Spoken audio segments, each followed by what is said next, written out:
নমস্কার। এই মুহূর্তে সবথেকে বড় ব্রেকিং নিউজ, ওয়েস্ট বেঙ্গলের বেস্ট গেমার সেন্ডো ঘোষ একটি সিম নিয়েছিল ওয়েস্ট বেঙ্গলের সবথেকে সিম ডিলারের কাছ থেকে। এই মুহূর্তে সিম ডিলারের কাছে আমরা চলে যাব। সিম ডিলার শেখ সফিউদ্দিন রয়েছে আমাদের সঙ্গে। তখন তার অভিজ্ঞতাটা কেমন ছিল সেটা যদি আপনি শেয়ার করেন। নমস্কার, আমি শেখ সফিউদ্দিন বলছি। তো একটু আগেই আমার কাছে এসেছিলো ওয়েস্ট বেঙ্গলের সবচেয়ে বড় গেমার না ছাই, হ্যাঁ জানি না, মাথা একদম খারাপ করে দিল। ঠিক আছে, একটা সিম নেবে, অত বড় গেমার বলে কথা, একটা প্রাইম নাম্বার চয়েস করুন না, তা করছে না। 1 ঘন্টা ধরে আবার কি শখ হয়েছে যে আমরা প্রত্যেককে সিম দিই ইকেওয়াইসি করে, যেটা আধার অথেন্টিকেশন করলে তাড়াতাড়ি হয়ে যায় সিমটা তোলা। তার আবার শখ হয়েছে ডিকেওয়াইসি করবে, আবার সেটা আবার নর্মাল আধার কার্ড ভোটার কার্ড দিয়ে নয়, সেটা আবার করছে ডিএল দিয়ে, ড্রাইভিং লাইসেন্স, সেটা দিয়ে হলো না।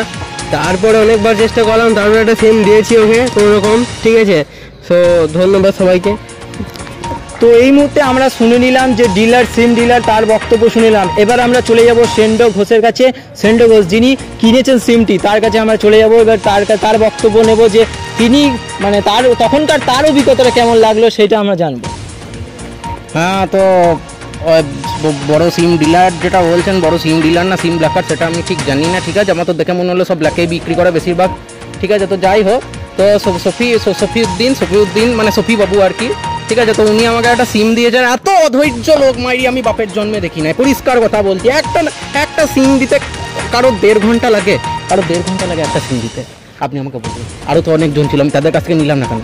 হ্যাঁ, কেন নিলাম না? কিন্তু ওখানে শোনা যাচ্ছে যে আপনারই দোষ ছিল, আপনি এত কিছু ড্রাইভিং লাইসেন্স দিয়ে করেছেন, আপনারও তো এর মধ্যে দোষ ছিল। আপনি যে এত ডকুমেন্টস নিয়ে আসছেন তাও তো আপনি খুঁজতে পারছেন না। দেখুন অনির্বাণ বাবু, আমি একটা কথাই বলবো যে যে দোষ করে সে কখনোই স্বীকার করে না যে সেটা তার দোষ।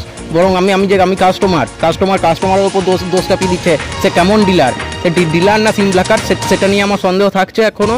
আর তার চেয়েও বড় যেটা ব্যাপার হচ্ছে, আমি ওই একটা মাত্র সিম নিয়েছি, তার জন্য আমাকে অন্তত 50 রকম গাল খেতে হয়েছে, 50 রকম খিস্তি আমাকে খেতে হয়েছে। এটা কি ভালো?